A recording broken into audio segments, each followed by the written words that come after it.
This is the Paracave Podcast, proudly brought to you by major sponsor Jack's Pale Ale, exclusively available at Parramatta Leagues Club, Shannon Cooney from Glenmore Park Realty, Bo Cook from Loan Market, BTZD, the official apparel partner of the Paracave Podcast, and the Parramatta Times, the official media partner of the Paracave Podcast.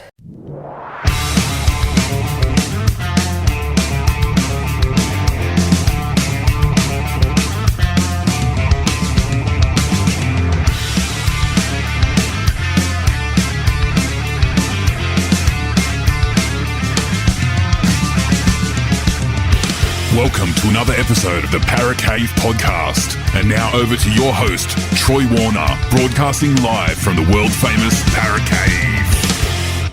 And yes, hello and welcome back to another episode of the Paracave Podcast. This is the replay chat of the chat that I have with Duckman on Pulse FM 89.9 FM of a Sunday night, 7:05 PM. So if you're tuning in on a Sunday night, then it's 7:05 PM. You will hear the live chat, and this is a replay chat. So during this chat, we do a review of round 24. Obviously, not too good for the Parramatta Eels, my team, who went down to the Broncos 54 points to 10. A game that I travelled up to Queensland for, and it was great to see some Para fans up there who appreciate the podcast work. So thank you very much for the pictures and the chats as well. Great to catch up with all you guys and girls up there in Queensland at the Gabba. And so we talk about that round, some crucial games between sides. We also do a chat about the ladder and some of the games that are coming up at the moment. As we said, it is all very crucial games coming up each and every week now on that run into the finals for most teams. So, and we also chat about players who have played 300 games or more, about some of those players that are on that list and if there's any surprises, and current players as well. So a little interesting chat there. So I hope you enjoyed this one. This is with the Duckman on Pulse FM 89.9 FM. You'll be able to check it out live every Friday and Sunday night at 7:05 PM. And you'll catch the replay chats on a Saturday and also on a Monday as well. So more coming up. So over to you, Duckman. All right, welcome back to the Weekend Sports Wrap. You are here with the Duckman and special guest Troy Warner from the Paracave Podcast. Troy, how are you going? You are jet-setting across all of Australia at the moment. Yeah, going pretty good at the moment, unlike my football team, the Parramatta Eels. But I did head up to Brisbane on Friday for the game between the Broncos and the Eels, and then visited family yesterday on the Gold Coast, and have just made my way home today. So it's been an interesting weekend. Caught some footy in between as well. Are you happy with the choice that you went up there now? Oh, look, people ask me that, especially after a loss like that, but I love going up to Brisbane for the games, for Magic Round as well, and because I've got a lot of family and friends up there, so it's a good chance to catch up with them, have some good times, and mostly it's Eels victories, but unlike this weekend, it wasn't. Yeah, funnily enough, I remember the Eels putting a 50-something, what was the score, 59-6 a few years ago against the Broncos. That 2019? Yeah, I think last year, I think there might have been a 53-6. I know in 2017 there was a game where Semi Radradra scored 4 tries. That was 52-34. Kirisomi Ava'a scored the fastest NRL try in that game, under 11 seconds, I think it was. So their previous meetings, they have had some big score lines. There was a semi-final in 2019, 58-0.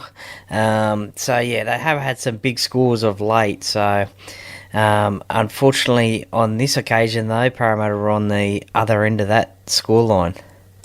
Yeah, it's not good when those things happen, unfortunately. But they do. Penrith's been the same spot. I remember watching the game when Penrith were getting cooked by Canberra. Well, I reckon it was about 70-something, 68 to 26, or I don't think it was 70, but it was definitely 68 to 24 or 26 or something like that. So what happened here just made Terry Campese look like he's the best player to ever played rugby league. And he wasn't. He was good, but he wasn't that good, I can tell you right now. So I can completely sympathise with where you're at. We'll roll into the round, actually. So back on Thursday night, so the Sea Eagles hosted the Panthers. The Sea Eagles, everyone that's not a Sea Eagles fan but don't like Penrith, there's lots of people jumping on his bandwagon going, Sea Eagles got robbed. And I've only seen little bits of highlights of the game. What I've seen, I don't know if that's the case, right? I think they're dominating a big part of the game, but Penrith just did what they do to everybody at the moment. They did a Melbourne storm on the Sea Eagles and just ground them into the game, into the ground, literally run them into the ground, choked them of possession and stopped them from scoring points. People are like, Penrith didn't score many points. Penrith have learned how to adjust their play and they have to score 40 points a game to win. And they just basically choked the Sea Eagles out too. So if you don't score a few points against Penrith, you might have problems against them. The only side that seems to be able to not score many points and beat the Panthers, strangely enough, are West Tigers, who are sitting last. Yeah, well, they did have that win this year against the Panthers, 12-8, I think it was, in Bathurst. Yeah, and last year they did the same thing too around the Origin time as well. Yeah, so we have seen the Panthers have a pretty good, I think they're number one actually in their defence at the moment in the competition, and yeah, teams have struggled to score points against them. We saw, I think last week, the Sharks, I think it was, scored nil. It was 28-0 loss to the Panthers, so they've got a really good defensive record. Although in this game, the Sea Eagles, they really stood up and they were looking okay in this game. They were playing for their season because there's still a slight chance that they can make the top 8. Not a real good chance, but even after this game, they can still make it depending on results and if they win all their games. But they really gave it to the Panthers at Brookvale and 12-all at half-time, and we thought, okay, we've got a good game on our hands here. I didn't see a lot of it. Like yourself, I've only seen highlights as well. There was a controversial try. There was a few strange kicks that were put in by Manly at strange times, and one of those led to a Taruva try that pretty much sort of went the length of the field, went through about 3 sets of hands, and that's it. Dylan Edwards caught the ball and then passed it to Stephen Crichton inside to Taruva, and he was away. So, look, the Panthers, they roll on, and they're still on the top of the ladder at the moment. The Sea Eagles are disappointed about that game, but these controversial calls can sometimes deflate you, and if you don't jump back on the wagon, then you can end up losing the game, which they did. Yeah, that's right. So I'm pretty sure that was Taruva's his debut and his first try as well. So in the NRL, if I'm right. No, he's been playing all year, Taruva, on that wing for the Panthers. So he's been going all right this year. He's got the most run metres this week for the Panthers, 256 metres, a line break as well, and a try. So he's gone pretty well this week against the Manly Sea Eagles and has been slotting into this side pretty well over the year. Yeah, that's right. Yeah, so Penrith look good. Penrith are relying a lot less on one or two people now to get the job done, and you are seeing a whole big group effort. And the funny thing is, a lot of the guys are aiming up now, guys like Taruva and that, they're coming through, they're not on the tier 1 contracts. So if Penrith lose a few guys like they're losing Crichton next year, he's going to be a big loss, but I don't think he's irreplaceable at the moment. So got to be a production line of people coming through. It's a pretty strong position to be in. Yeah. It's definitely looking good for the future. The next game here, so the blowout a bit surprised me there. The Sharkies got up 36 points to 6 against Gold Coast. I thought Gold Coast might have put in a bit more, particularly when Tino Suamali just signed like a 28,000-year deal with Gold Coast. They signed the 10-year deal for $12 million, allegedly. what's the go with signing people for 10 years? First person to do it, Brett Kenyon was the first person to sign a lifetime contract when he did Parramatta back in 1985 or 86. The next person who did it, realistically modern day, was Daly Cherry Evans when he signed that 10-year deal after signing for the Titans, and then just went, I'm not doing that. Backflipped, went to Manly, so for 10 years. And then who was it that just did it? Jason Taumalolo for the Cowboys. Yeah, Jason Taumalolo did it for the Cowboys for 10 years, so he's the first forward to get $1 million a year, so 10 million. And now Tino Fasuamale, is he a good player? Is he worth it? He's worth the money he's getting, even if you break it down to the proportion 1.2. If that's what you want to pay, I think he's worth it. I just don't know if I'd sign someone for 10 years. What about if they're busted? So if they get seriously injured and playing higher level contact sport and he's in the position where that's going to happen to get those sorts of injuries, he might have a few problems. So if you gave him a 3 or 4 year deal, surely that's what you're looking at max. I don't disagree with him signing for 10 years because I need to lock up his future. But, geez, 10 years, it's just crazy. Yeah, it is a massive risk to take on signing a player for that amount of time. I think he was already signed until 2026 anyway as well. So this is just a further extension on top of that. David Fafita as well, he's signed until the end of 2026 as well. So they've locked those two players up. I think it was a $15 million deal between the two players over that length of time. And look, Big Tino, he's an Origin player. He's a Australian player. He's won a World Cup. He lives on the Gold Coast, obviously. His brother plays for the Gold Coast. He is a Queenslander. He is probably... And he's 22 as well or something. Yeah, so he is very young, so he's got that on his side. Yeah, definitely. He's a young man as well, so he's a captain of the club. So, it's probably someone that you could build the club around, as well as David Fafita as well for the next few years anyway.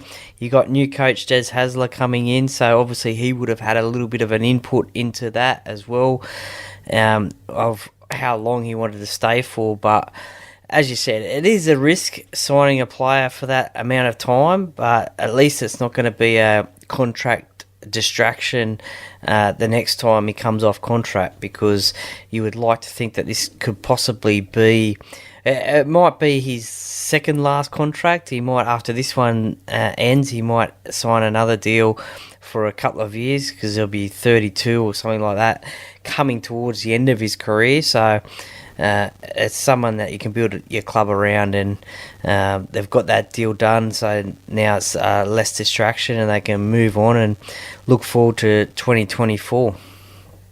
Yeah, well, by having him tied up, a good thing is he can start to build for the future there too. I suppose they're going to need to strengthen their squad across the board. Still not sure losing Toby Sexton was a good idea. I probably would have kept him myself, maybe before they let him go. Maybe they got some input from Des Hasler if they wanted to keep Toby Sexton or not. So surely he'd want to have some sort of input in that. But the Sharks there, so the Sharks really I think they've come back in the form now last 2 weeks, when everyone thought they dropped the ball, and I thought they were on their way out of the top 8. Now I think they're probably going to dodge a bullet and manage to stay in the 8, and they've heaped all the pressure now on the Canberra and also South Sydney. Yeah, well, they've jumped the Raiders at the moment as well, and South Sydney on the ladder, coming in 5th position. The next test is against the Cowboys, who are coming off a bye this week. So if they can keep on playing the way they have been over the last 2 weeks, then there's no reason why they can't give the Cowboys a good shake as well. I think there's... the anniversary of Paul Green's passing is next week, I think, and they're going to celebrate that game as well between the two clubs, as he played for those two clubs as well. And so that'll be an interesting game. But to this game, they were celebrating Wade Graham's 250th Cronulla Sharks game. Obviously, this will be this was his 251st game, but and also he announced his retirement from the NRL during the week as well. So he's retiring at the end of this season. He's been a wonderful player for both Penrith and Cronulla. Won a competition at Cronulla. Has represented New South Wales and Australia as well, and it was a great occasion. I think they had the club did a good presentation night during the week as well, so a few of the old boys, his teammates, turned up, and it was a good night there, as everyone was saying. So yeah, congratulations to Wade Graham. If the Sharks can play, or if he can play every game and the Sharks can make the grand final will be his 300th game, because he's played 293 games, I think it is, in total. So he will just fall short of that 300 if they can't make the grand final. Yeah, that'd be a little bit disappointing, but sometimes your body just gets a bit too far beyond you. When he came through Penrith and he started out, he was, so people who don't know, Wade Graham was a 5'8". He was a stocky 5'8", like solid guy, and hence that's why he moved to number 13 at lock, and also played second row as well with the Sharks, and he still plays 5'8", but he's not playing 5'8" too much anymore, is he, Bart? No, he has filled in second row. Yeah, look, he has filled in a little bit this year in a couple of games, albeit whether for the full game or just bits and pieces when there's been injuries. But yeah, more noted as a back rower. He has been coming off the bench as well sometimes this season. Of course, he had that little suspension at the start of the year as well, so that would he'd be ruining that. Not if he doesn't make 300 games, because I think that was a 4-week suspension at the time. So, but good to see him score a try in this game as well. Yeah, Cronulla's a funny club. So they've been able to do it over the years, since in the mid-'80s from when I remember. Just get guys that really bite. So not necessarily a guy that's played the whole career there, like none of the three guys I'm thinking of right now did. But they're just gritty guys. They're just full club men all the way. The first one would be Gavin Miller, who did start off with West and then went to Cronulla. I think he played somewhere else, well, maybe East, something like that. He was a full club man, could have gone better places, could play better, strong, down to the earth, exactly what Cronulla was all about. They're sort of a battler, fighting person's club, so that was him. The next one, obviously, Paul Gallen, so he's 100% into that, 100% all Cronulla, even though he started off with Parramatta Eels. Not sure he played any NRL games at Parramatta, just lower grades. Just Parramatta Junior, Gal was, and then a one club man at the Sharks. I mean, you've got Andrew Eddinghausen as well. They came through the same time as Gavin Miller, and they seem to play a lot of games, some of these players, at these clubs. So I think Wade Graham sits about the 4th highest Sharks player in history. So he's certainly on that list of players who play a lot of games at the Sharks. Yeah, and he'd be one of the guys you'd look at too, like, he really is what Cronulla's all about. So you put him in there. He'll be there long term when you look at it, when you look back over many years and start looking 20 years' time, who's going to make Shark sides and that stuff. He'd be a guy that might not make the lineup for, like, one of their best players, but he would be thereabouts, or around bench squads when you start looking at that. Who's their side of the 2000s who'd make that? He would, for sure. Yeah. He'd be pretty close anyway. All right, we'll kick it on to the next game, so the one you're probably trying to avoid. Broncos against the Eels, 54 points to 10. So just full on, I don't know why, I'd just forgotten the Broncos fullback's name, Reece Walsh. I was just trying to remember his name. So I heard it on the footy show today, and it made 100% sense. I was thinking, what changed with the Broncos? Because it just got this edge now, and it is Reece Walsh along with Adam Reynolds. So it's just given them just unrequited strike power now. So they look very good every time they play. Like, I would say they've got a serious, genuine chance of being able to win the competition. Other than Penrith, a couple of other sides, I would have thought the Rabbitohs were there as well. They've gone off the boil. The Roosters, if they can get close enough, they've probably still got a chance, even though they've been playing terrible nearly all year. because they've just got the strike players. If they all hit form in the right time, maybe they can get close enough to have a go too. Yeah, definitely. They'll be one of the teams that are challenging Penrith, and a lot of pundits are saying, punters are saying that there'll be a Brisbane Penrith grand final. Whether that happens or not, who knows? But certainly at the moment, they're the top two teams, so they're battling it out for that minor premiership. I think the last time the Broncos won the minor premiership was in the year 2000, and they did go on to win that competition as well. So maybe against the Roosters. Yeah, against the Roosters, and coach of the Broncos, Kevin Walters, was playing in that game, and after the game his son Billy Walters was on the field celebrating that win as well, so maybe that could be a little bit of an omen for the Broncos as well, having those two there. But look, to this game on Friday night, look, Parramatta were in it for 20 minutes, I'd say, because Brisbane's first try came in the 19th minute, so it was a bit of a ding-dong battle in that first period of the game. I think Parramatta had a try disallowed to Dylan Brown for a knock-on, so they had a few opportunities to score, but it didn't come off. But since Adam Reynolds scored that first try, the wheels just sort of fell off, and the defence just fell off, and it just seemed the Broncos were having a field day. 9 tries to 2. It was 24-0 at half time.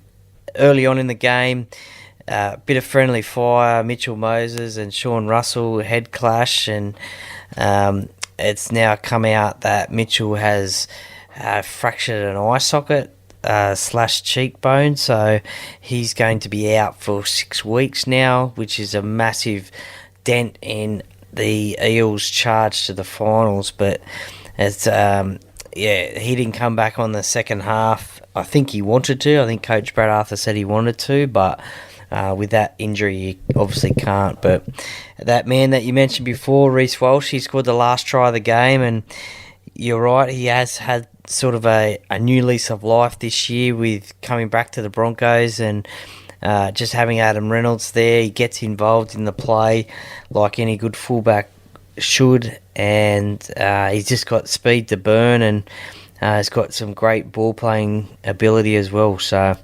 he's having a great season as well. Yeah, if I had to pick a player who the Origin season out of everyone the whole series was best for overall, he is the one. So I think he benefited out of both sides the most, because he had a good Origin series, and then not only did he have a good Origin series, he's now taken that form. He hasn't dropped off, so I think he's improved since the Origin series, and he looks in red hot form. He might actually go pretty close to maybe making the Australian side at the end of the year. If they do anything at the end of the year, I'm not sure if they are or not. I don't think they are having any internationals Australia this year because of the World Cup last year, so I don't think there's any Australian internationals on. I'll have to double check that one and get back to you on that.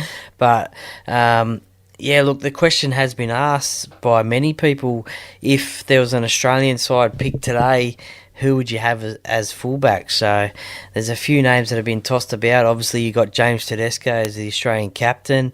You got Reece Walsh, who we're talking about now. There's obviously Dylan Edwards as well, that could be the Australia fullback as well. So there's a few names there that have been bandied about if an Australian team was picked today. So certainly Reece would be up there for a chance. I just think that with James Tedesco being the captain and winning the incumbent fullback, I think he would get the nod if an Australian side was picked today. But certainly Reece and Dylan Edwards are players that in the future, when James Tedesco decides to retire from representative football, they would certainly be in the lineup to maybe get that fullback position. So Reece Walsh and Dylan Edwards are hot on James Tedesco's tail.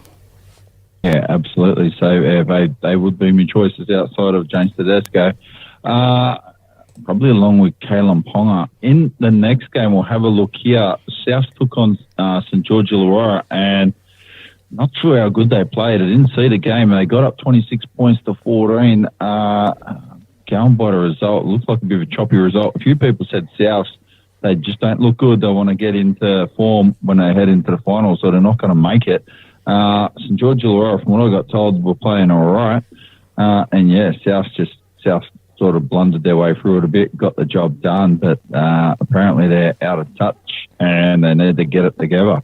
Yeah, this game was played up at Barlow Park in Cairns in Queensland, and it was part of the Rabbitohs road trip that they've been having over the last few weeks. And yeah, it was a very clunky game. There was a lot of mistakes in it. Plays weren't coming off for both sides. There was knock-ons, there was forward passes, and it was a very clunky game. A lot of mistakes. Alex Johnston, he got a double again in this game. A controversial try to Cody Walker. There was a kick put up, I think, by Lachlan Ilias, and it looked like on the replay that both Latrell Mitchell and Cody Walker were offside at the time. Latrell caught it and did a magnificent pass to Cody back on the inside, and he went over to score, but they awarded the try. They checked it out, but it did look like he was off. Both of them were offside, so they got away with that one. And the points are on the board for the Rabbitohs, who just hang there in 8th spot. So, as I said, very clunky game. A lot of mistakes made, but the important thing for the Rabbitohs is they got the win, and Latrell gets another game under his belt. Yeah, so I think all this travel, like a nice forced travel for the Rabbitohs, unfortunately for them, due to the Women's World Cup and that is now starting. Maybe that's what's taking its toll. Maybe the Rabbitohs aren't playing that bad, but the fatigue from the travel, not being able to settle down in one place and at least spend a week at home, then a week away, that sort of stuff. I think every week's away all the time, and despite the fact it's a bit of fun and that, it takes it out of you doing the travel. So I have to do it next week for work, so it gets hard. So when you got to do that every single week, it definitely would take it out of you, even if you do only have to punch it out for like one game. I don't think you could perform at your best every single week if you had to travel away every week. Yeah, so they've been to Tamworth, Perth, Cairns. Their next game is against Newcastle, so that's not as far to travel. It's still an away game. Then I think they've got the bye, and then the Roosters in the last round. So you're 100% right there. There can be a little bit of a factor in the travel every week.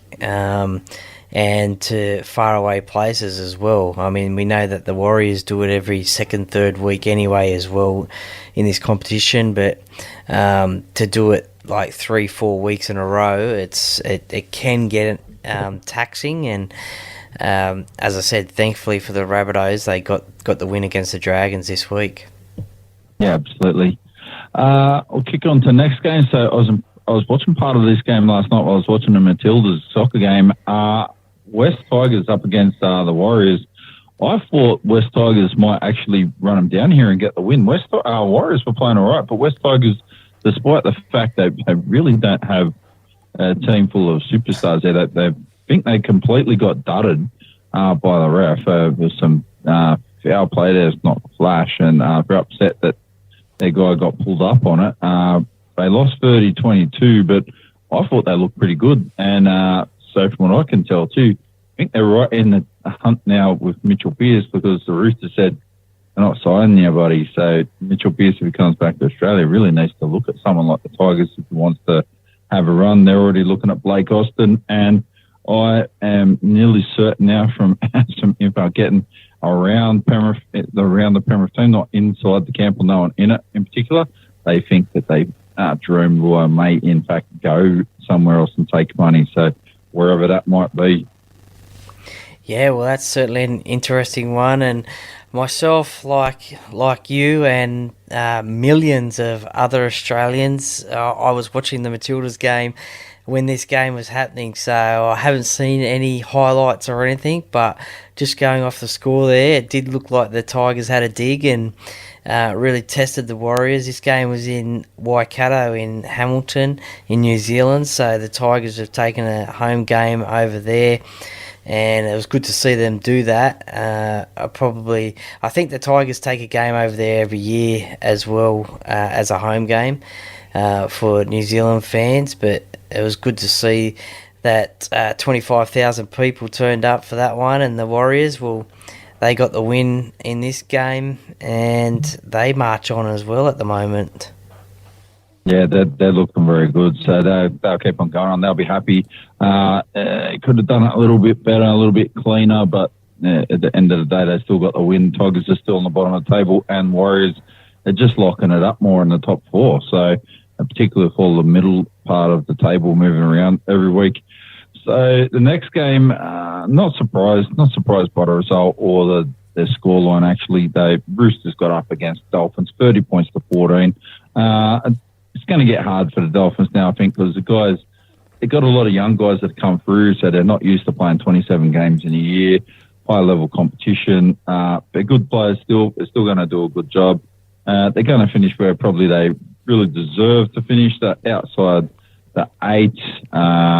There's plenty of good stuff there for the future going forward and building with what they've got too. Yeah, for sure. I mean, they had a fantastic start to the year. In fact, they beat the Roosters in round 1 in their historic game there at Suncorp Stadium. And then they had a few wins after that as well. They struggled during the Origin period. They had some injuries and suspensions, and a new team in the competition as well. They just have struggled a little bit of late, and they find themselves in 14th position on the ladder, which is probably where sort of maybe most people thought they might have finished. So I think Coach Wayne Bennett has said they've got a lot to learn, and they can build on this for next year. I think one of their signings they've got next year is Herbie Farnworth, so that's a great buy for them from the Broncos. And look, they've had some highlights during the year, and they've also had some lowlights, but it's all a learning curve, and hopefully they can get a win next week against the Tigers.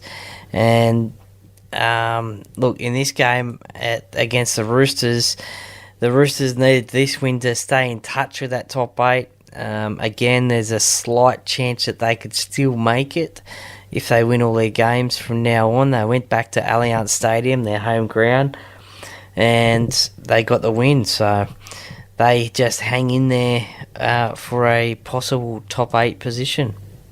Yeah, so the Roosters rely on other sides to fall over here, and I reckon we're going to see one that is going to fall over here. I do think things will change. Will the Roosters get in? Yeah, not sure. They'll go very close now.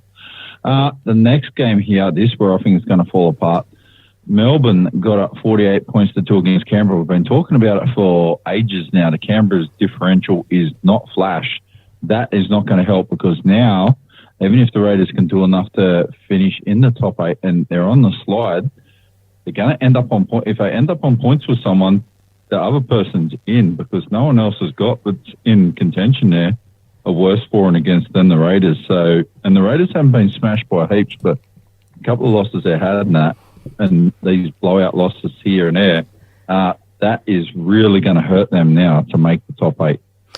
Yeah, well, I didn't see any of this game. I was in transit on the way home, but I was very shocked when I found out the score of this game, because going into this game, the Raiders had a pretty good record down in Amy Park, where the Storm play, and they went back there after their couple of games at Marvel Stadium.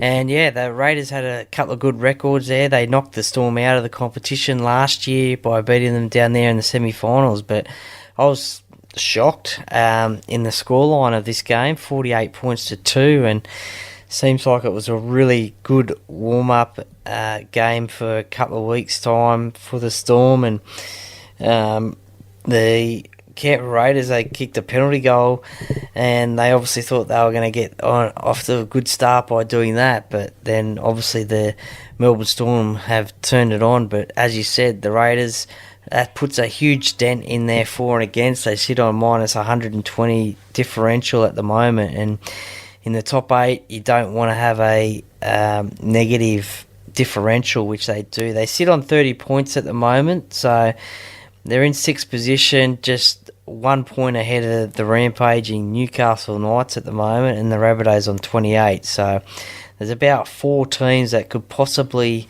overtake them.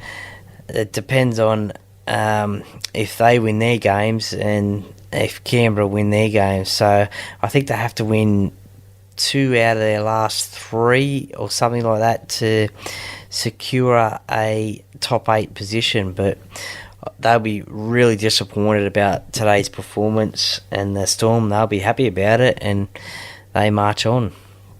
Yeah, absolutely. So the Storm will be stoked. The Raiders are going to have problems now. They've given themselves a whole bunch of extra problems. They didn't have a couple of weeks ago.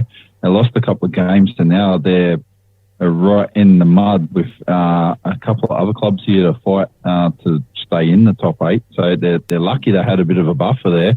But the buffer's getting eaten away each time they lose, and 48-2, that just blows that points differential out even worse. It's not going to be good if they do end up on points. And as you said, the rampaging Knights got up 42 points to 6 against the Bulldogs. Not sure what happened with the Bulldogs there. They just were way off. And the Knights, they really do look like, maybe not the Knights when Joey was playing, but they're looking very, very good now. Like, I'll be surprised if they don't make the top 8, and I think they're only just in it at the moment. Yeah, for sure. I think this was their 6th win in a row, so one of the form competition teams in the competition. They sit in 7th spot at the moment on 29 points. Their next game is against the Rabbitohs in Newcastle. So that's one advantage for them. So the Knights sit 1 point above the Rabbitohs, so a crucial game for both teams. But to this game, 42 points to 6. We all know the last time these teams played, I think 5 weeks ago, it was 66-0 to the Newcastle Knights over the Bulldogs. So this one was looking like it was going down that same path, but it slowed down a bit and only ended up 42 to 6. But the Bulldogs, again, they've been one of the teams that have struggled this year. There was a few opportunities they had, but it just fell down. A forward pass, knock on. There was a try to Tuala just before half time that Jacob Preston was going down for a try, and the ball came out, and then Tuala's grabbed it and just played to the whistle and ran 105 metres and scored a try. So that's the sort of season that it sums up for the Bulldogs that they're having. But the Newcastle Knights, the concerning thing for them is Jackson Hastings went off after a Jacob Preston, what was called a hip drop tackle. So he's gone off at the 23rd minute with the ankle injury. So the extent of that will be found out, I guess, tomorrow after he'll go for scans for that, just to see how bad that is, which hopefully won't be too bad. We remember last year he was out with that broken ankle, I think it was, due to the Pat Carrigan ankle hip drops, that tackle. So hopefully it's not as bad as this year. He did walk off the field, so that's a positive thing. He had a lot of ice on it on the sideline, but that would be a massive blow for Newcastle if he's ruled out for a extended period of time with only, I think, 3 weeks to go in the competition as we know it before the semi-finals. So a big loss. If they lose Kalen Ponga, the wheel's going to fall off their bus, right? He's an extraordinary player. Jackson Hastings here would be a big loss too if they lost him. They are pretty much ticking the side over. So the whole side is humming along nicely now. If you take out a couple of strike players, then I don't know who's going to do delivery for them, but they've got some holes there that they might not be able to fill, which is not good for them. Every other club except for Penrith at the moment seems to have been the same. And the Broncos have avoided a few injuries this year too. Other sides have all had to deal with that. Cronulla's just gone through the same problems too. We'll look at the top. Thankfully today, though, when Jackson did go off, Kurt Mann came on, and his second touch, he scored a try. So he went into hooker, and then Phoenix Crossland went into halfback. So they do have a few options there that they can play around with, if depending on how long Jackson is ruled out for. Yeah. So we'll have a look at the top 8 now. We'll go down to the Roosters, right, who are I don't think they are going to make it now. Having a look at that, they're still a fair mile behind. Penrith's on top on 38 points there, 21 games. The Broncos second on 38 points as well. So Penrith have a 76-point differential lead on the Broncos, and they're both over 200 plus. The Warriors are third on 34 points, so they're good. The top 3 are locked in, so 100% they're locked in. Cronulla, I'd say they're just about safe. Another win now might actually get them there, same as Melbourne Storm. They're on 30 points, and Canberra are on 30. But Canberra's differential is going to be what's going to hurt them. So if they can get a win in the last couple of games, they might avoid all this trouble down in the middle part of the bottom. Newcastle's got one thing going in their favour in 7th place. They're on 27 points, right? So they're on odd number of points.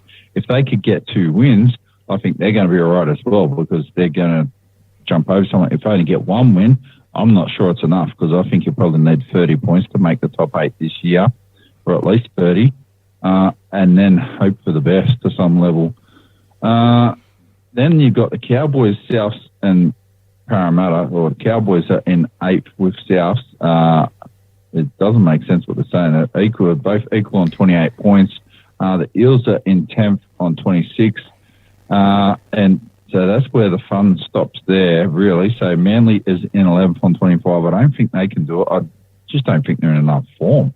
And the Roosters, they're on minus 100 as well. So Canberra's differential is minus 120. If the Roosters end up on 30 points and Canberra end up on 30 points, and the middle guts there of the Cowboys, Souths, and if anything happens to any of them, I suppose the Roosters' best chance, I need to hope that Newcastle all of a sudden fall apart as well as North Queensland, Canberra and Souths. We'll jump to next week's game, so I won't be on air next Friday night for anyone that is listening, because I'll be in Brisbane, unfortunately. Got the Cowboys up against the Sharks, so how do we reckon that's going to go on Thursday night? Yeah, well, that's going to be an emotional game. As I said before, it's the anniversary of Paul Green's passing. And look, this one's up in Townsville, so you'd like to think that the Cowboys would probably be favourites in that game, even though the Sharks are in 4th position. So a big test for the Sharks. They need this win to show that they can beat a top team. They struggled against the top teams, and this will be a big test against the Cowboys. I'd probably, at this early stage, you'd like to think that the Cowboys would get that win. So that's going to be an interesting one. Yeah, I would think that the Cowboys will get that one there. We'll look at Sharks' next couple of games here, purely for the purpose of this while talking about it. The week after, it doesn't get easier, because they're at Newcastle against Newcastle. So this is where they're going to really get their acid test. If, like I said, though, if they can pick up 1 win here, they're going to be all right. And then round 27. So one of these 2 sides are going to get buried here, I think. So on the back of this, Sharks up against Canberra. They're hosting Canberra.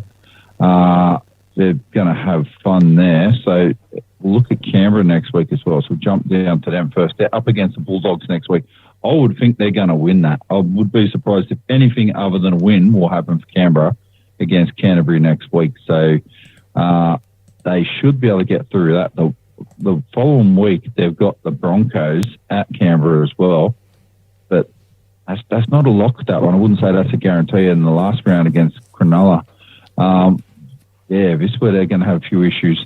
The Warriors up against Manly, so I'd say that the Manly are just about done, so they'll probably be out of it after next week. Parramatta and the Eels, so if Parramatta can win, they keep their chances alive, and the Roosters absolutely have to keep winning. So can the Roosters keep on winning? Because they're going to have to beat Parramatta. In round 26, they're then going to have to go to West Tigers. It's say nearly, that's a certainty, get the win there. And the last round up against South, so there's no guarantee they're going to beat South at the moment too. We'll kick on to West Tigers. Have got the Dolphins at the moment, so they're hosting the Dolphins. I actually think they might get a win there, just because I think West Tigers played all right last night. It didn't look too bad. And Dolphins in a little bit of a patch of form slump at the moment, I would say. Gold Coast hosts Panthers. That is next week as well. So, I think Gold Coast, depends how serious Penrith treat it. If Penrith put out a full-strength side, they should be able to beat Gold Coast. St George Illawarra against Melbourne Storm. How big's the score going to be is going to be the question, I suppose. I think Melbourne Storm's going to get the business done. This one's going to be a tough one, right? This could decide who's going to sit in the 8 after this next game. The Knights and Souths. So that is next Sunday. That is going to be a tough one because if the Knights win, they lock themselves in, and Souths are going to start to really slide back into the mix with the other sides there, like the Cowboys, the Sharks, and the Cowboys. Let's have a look who else is in the top 8 at the moment. So you have the Cowboys sit back there, Souths, Knights sort of stuff. So they've got a few issues if they drop that one.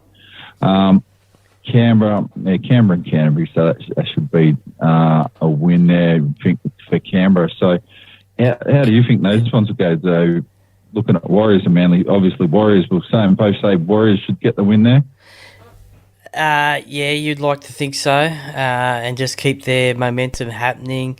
It just shows you the closeness of this year's competition with so many teams close on points and the games that are happening week to week. So the Broncos have the bye this week, and as you said, the Panthers play the Titans up there at the Gold Coast. You'd like to think that the Panthers would still get that win.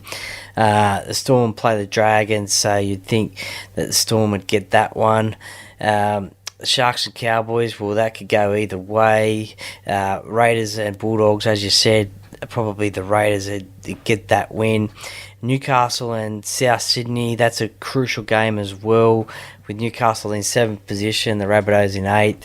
So I think it's at Newcastle. It depends on the extent of Jackson's injury. If he is out for an extended period of time, they're going to find it difficult. They can cover his position, but it'll be a massive loss for them. The other big game this weekend is the Eels take on the Roosters as well at CommBank Stadium on Friday night. So the loser of that game, you would say that their season is done. And so a very big game for both sides. Both sides, obviously the Eels struggling at the moment. The Roosters, they have had a couple of wins of late, but they have struggled this year. So a massive game there. So every game that is being played at the moment is like a semi-final because of the way that they need to get these games won, and every win is so crucial at this time of year. And as we've just said throughout the show, especially for Canberra with their negative for and against, they just need to win games to stay in that top 8. Yeah, so looking at their draw, I think they actually got a couple of easy games there that might make this they probably are going to slide in now the more I look at it, but they're not going to go in fabulous form, unfortunately for them. So we'll kick on here to the list of players that played 300 NRL games, or the most games played in general anyway. So I've got the list up in front of me here. Let's blow it down to the bottom of the list. So there is a surprise in this, was Jesse Bromwich. Didn't realise he played so many games. So to be honest with you, 314. He is one of the current players just still kicking around. He's the only active guy really on top of the list that's going to be playing for another few years. Although he's getting on too, Jesse Bromwich, isn't he? Yeah, Ben Hunt as well. Yeah, he's there. Well, 309. He's got a couple James of years. Tarmo. Yeah, I think James Tarmo will probably retire at the end of this year. We've just found out today as well that Jared Croker has announced his retirement from the NRL at the end of this year. He sits on 305. Daly Cherry Evans just celebrated his 300th. He'll be still playing for another couple of years. But yeah, there's some great names on that list. So the top 20 guys there down from, we've got Cameron Smith miles out ahead of anyone else there. 430 games. Number 2 is Cooper Cronk on 372 and 355s. This was a thing of the past. The person who was sitting up there for a long time, a lot of games. Terry Lamb, he played a lot of games from in the early 80s till the mid 90s. The level of attrition was huge then. players really are playing more than like 10 and 15 years now. Well, Cameron Smith played nearly 18 years or something. So that's it. There you go. He did. So 2002 till 2020. It is a massive thing now. And guys are lasting longer and longer. Got Steve Menzies in 5th place there. So for a forward, that is huge what he did. So, and he's also one of the leading try scorers of all time too there. So 349 games.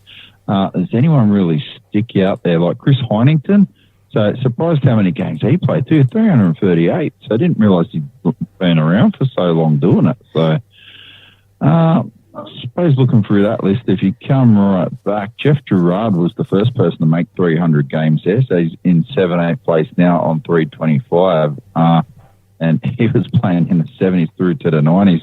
And funnily enough, he was a prop in a second row. So there's no one really more old school than Jeff Gerard there. I don't think anyone else even goes close. So from back in that sort of generation of player, I can't find one player on that list, say within the top 50 guys there, that goes back that far. Is there anyone else you can think of that surprised you that either they're on that list or that you think could have been on that list if they had played in a different era maybe?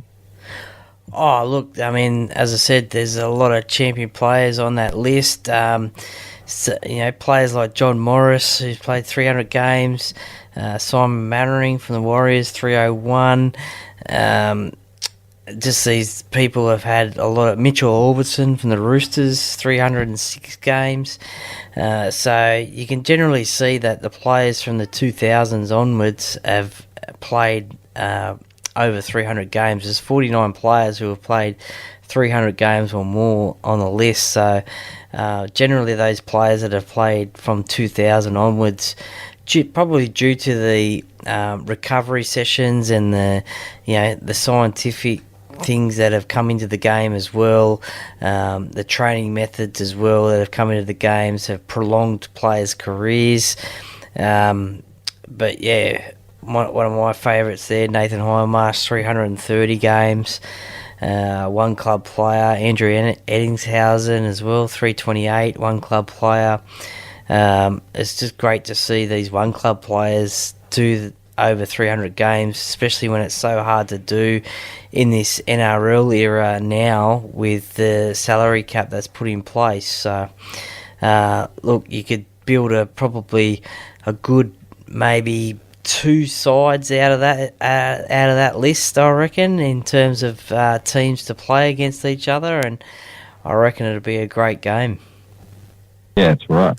So I'm going to throw one out there for us to have a look at next Sunday when we're back on air. Yep. I want to have a look at the players that have played the most number of games and scored the least number of tries, like either no tries or the least number of tries. So, and we'll make the qualification criteria. They must have played at least 50.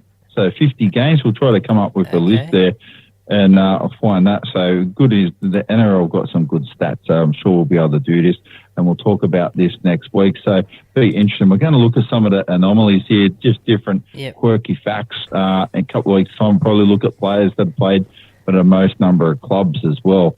So see how far back into the archives we can go. So I think way back in the day, up to about the mid-70s, players really didn't change clubs very often, if at all. I don't think it happened too much at all in the past. No, not really. There was a couple of players who played for a couple of clubs, but one that stands out for me is Phil Blake. He played, I think, for about 6 clubs, I think. 6 or 7, yeah. Yeah, a lot of clubs there. He's one that definitely comes to mind. And, that'll be an interesting list to try and find out and look at the names on those lists. As I said, these days, with the salary cap that's put in place, it's hard for players to stay at the one club. We do have a sprinkling of players that do stay at the one club, but with the salary cap in place, it's hard to do that. Yeah, absolutely. So what do you got coming up on the Power OK podcast this week, Troy? So this week I'll have a replay of this chat. Tomorrow I'll have a tipping podcast for round 25, chatting with a former South Sydney Illawarra, I think, as well, and Parramatta Eels player Peter Johnston as well, the Hitman. So that'll be out on Thursday, and so a few things coming up there, and obviously, it'll be hoping to get a game day preview with some Roosters supporters as well. I might try and hit up Gussie Wallen from Triple M, and he's a mad Roosters supporter, and I think there's a fans page as well, Roosters TV or something, that want to do a chat with me as well about the game on Friday night between the Roosters and the Eels. So there'll be a game day preview coming out on Friday. So yeah, lots to look forward to. Yeah, that'll be good to hear that one there. So I hope you have a good week. Thanks for coming on again tonight. Really appreciate your time. And I will catch up with you next Sunday. Not a problem, Duckman. Enjoy your week. Safe travels, and we'll chat on Sunday. Absolutely will do, Troy. I'll catch you then. Thanks, mate.